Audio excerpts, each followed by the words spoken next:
All right, Coach. Second time, playing an outside opponent, and another day where there was a really competitive baseball game. I thought. I mean, what was your takeaways just from today? I mean, it's just great to get to. First off, we got all 16 innings in, so that was fun.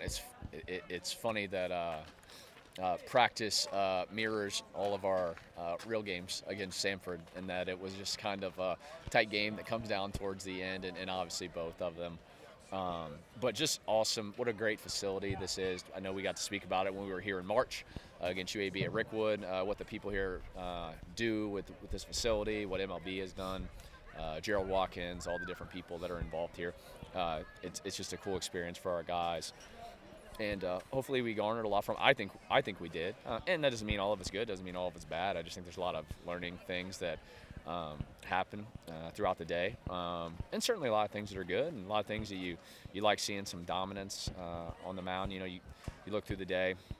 You probably should give up less runs if you go 22 strikeouts to 6 walks, and 4 of the walks coming in the last 3 innings of the second game, which isn't quite up to snuff. But just I think a lot of things that we can kind of learn from. Some different guys got some opportunities.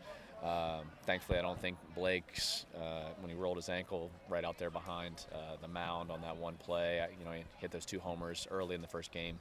Don't remember exact innings per se, but thankfully it doesn't seem to be anything that's going to be too serious, other than they'll have nice little bruise and a lot of tape on that thing over the next couple days.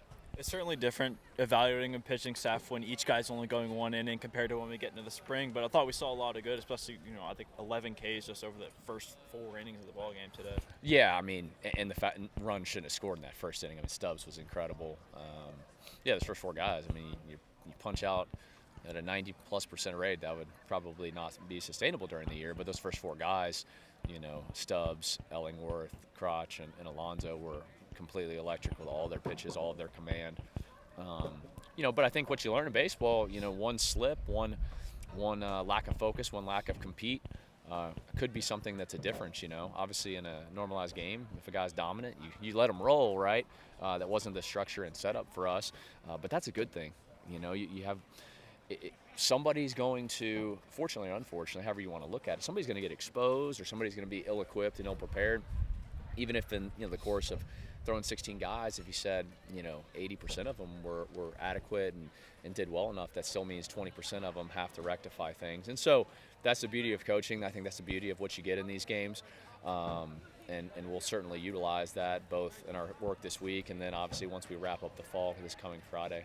I think the biggest takeaway from the offense is just the top of that lineup. Piasecki homer to Kennesaw does it again today, and just the overall top of that lineup's been really productive. Well, Piasecki and Cava have just been incredible. Our guys behind them had some struggles today, unfortunately. Thought Drew Nelson, who got to start in the first game, we kind of took him out just because he was going to pitch in the second game, and he was tremendous on the mound too. But just team at bats, the nature of what's made us so good offensively, particularly over the last 3 years, is our ability to, grind on guys, to take our freebies, obviously to be tough enough to take a multitude of HBPs. And so I think at some point we kind of got away from that a little bit. And as the game does, the game will punish you if you get a little bit selfish in nature. And I think we had that happen a little bit.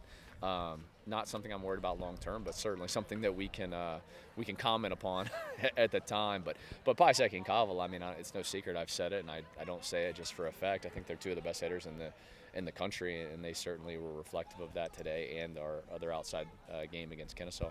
Last week of the fall slate for you guys coming up with the last few inter-squad games, I guess. What do you want to see? How do you want to see your guys attack this final week of the? Well, I definitely, as cliche as it is, I want to address all the baseball things that happened in today's game and go over them, because there's if I were to show you this sheet, it's got a lot of different things, and this isn't all bad and this isn't all good. It's kind of a mixed bag of things, heady plays, not heady plays, body language things, attacking the zone things, good swing, not good swing, good decision, bad decision. I want to go over that tomorrow. We take off Tuesday with Veterans Day.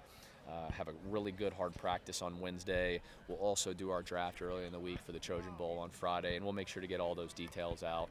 Should be a great evening for it. I know it's cold today, but it will be 70 and sunny in Troy on Friday, whatever time we have the first pitch of the 5th annual Trojan Bowl. Appreciate it, Coach.